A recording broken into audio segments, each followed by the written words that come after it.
सोनपुर नाम के गांव में नीरज नाम का एक आदमी दिहाड़ी मजदूरी कर अपना और अपनी पत्नी रजनी का पेट पालता था।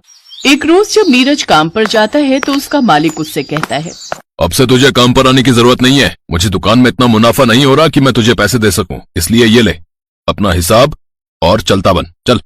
इसके बाद नीरज सारा दिन काम की तलाश में इधर उधर भटकता रहा, लेकिन उसे कहीं और कुछ काम नहीं मिलता।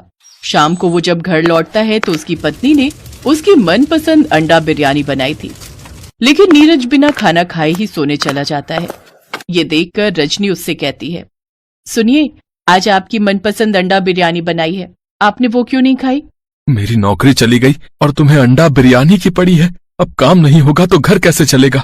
आप खाने पर गुस्सा क्यों निकालते हो जी? काम आज नहीं तो कल मिल जाएगा। चलो उठो, अब ये गर्मा गर्म अंडा बिरयानी खा लो। नीरज को भूख लगी थी, इसलिए वो बिरयानी खाने बैठ जाता है। बिरयानी खाते ही नीरज रजनी से कहता है, वाह रजनी, तुम्हारे हाथों की अंडा बिरयानी में तो कमाल का जादू है।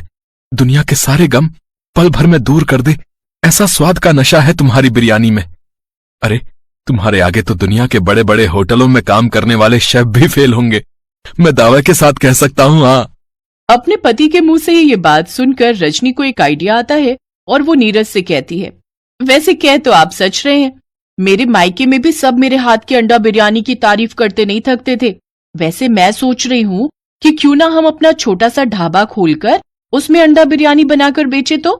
वैसे आइडिया बुरा नहीं है, लेकिन ढाबा खोलेंगे कहाँ? अरे आप मंगत राम से बात करो ना, उनका ढाबा कब से खाली पड़ा है। अगर हमें उनका ढाबा मिल जाए तो? हाँ, मैं आज ही जाकर उनसे बात करता हूँ। नीरज मंगत राम के पास जाकर इस बारे में बात करता है।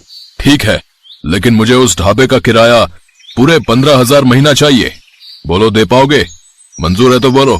मालिक, कुछ महीने हमें मुफ्त में काम करने दीजिए, फिर जैसे ही धंधा जमेगा मैं आपको हर महीने किराया दे दूंगा।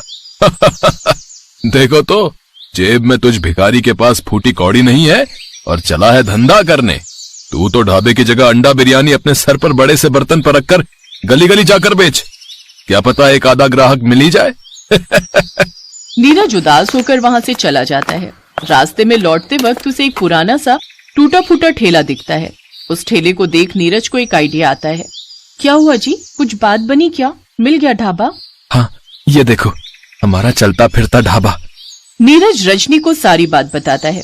फिर वो उस ठेले की मरम्मत करता है और उसे रंग करके अच्छे से तैयार कर देता है। अगली सुबह रजनी बड़े से बर्तन में अंडा बिरयानी बनाकर तैयार कर लेती है। फिर दोनों पति पत्नी सड़क किनारे अंडा बिरयानी बेचने निकल पड़ते हैं। कुछ देर बाद उनके ठेले पर एक आदमी आता है। अंडा बिरयानी देना। वो आदमी अंडा बिरयानी खाता है तो उसका स्वाद चख कर खुश हो जाता है। भाई वाह, क्या स्वाद है। इस अंडा बिरयानी के आगे तो चिकन और मटन बिरयानी भी फेल है भैया। मेरे लिए एक काम करो, 3 प्लेट पैक कर दो भैया, बच्चे तो खुश हो जाएंगे ऐसे खा कर। उस आदमी की बात सुनकर आसपास के लोगों की भीड़ लग जाती है और वो सब भी उस अंडा बिरयानी को खाने लगते हैं और सभी उसके स्वाद में खो जाते हैं। कुछ समय बाद उन्होंने मंगत राम के ढाबे के सामने वाली जमीन खरीद ली और उस पर एक बड़ा सा ढाबा बनाकर उसमें अंडा बिरयानी बेचने लगे। अब दोनों पति पत्नी के गरीबी के दिन दूर हो गए और वो खुशी खुशी अपनी जिंदगी बिताने लगे।